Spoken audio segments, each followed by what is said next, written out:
السلام عليكم ورحمة الله. تحية طيبة لكل من يشاهدني، وياكم علي هادي علي. اليوم أشرح طريقة حذف حساب الفيسبوك نهائيا. بالبداية أحب أوضح نقطة: أكو فرق بين تعطيل الحساب وبين حذف الحساب. تعطيل الحساب الموجود بإعدادات الحساب، بعدين تختار إعدادات الأمان، وعندنا هذه قم بتعطيل حسابك.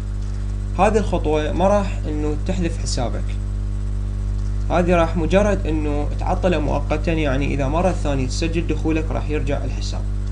انا اللي اريده انه احذف حسابي، حتى لو اسجل دخولي مرة ثانية راح تظهر لي رسالة بانه هذا الحساب غير موجود.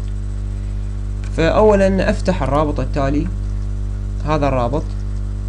بعد ما افتح الرابط راح تظهر لي هذه الصفحة، اضغط على حذف حسابي. بالخانة الأولى أكتب كلمة المرور،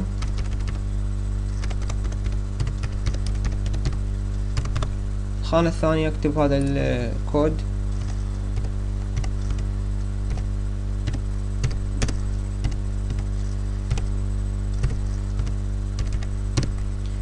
وأنطي موافق.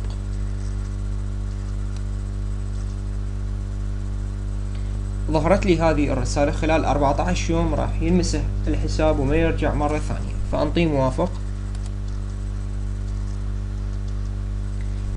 فتحت البريد اللي مسجل به حساب الفيسبوك، فلاحظ انه وصلتني رسالة من الفيسبوك عنوانها حساب مقرر حذفه.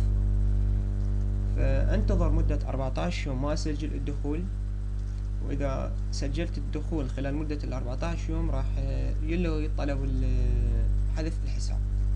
لهنا ينتهي هذا الفيديو، اتمنى انه يكون واضح. اذا كان عندكم اي سؤال او استفسار تقدرون تراسلوني. السلام عليكم ورحمة الله.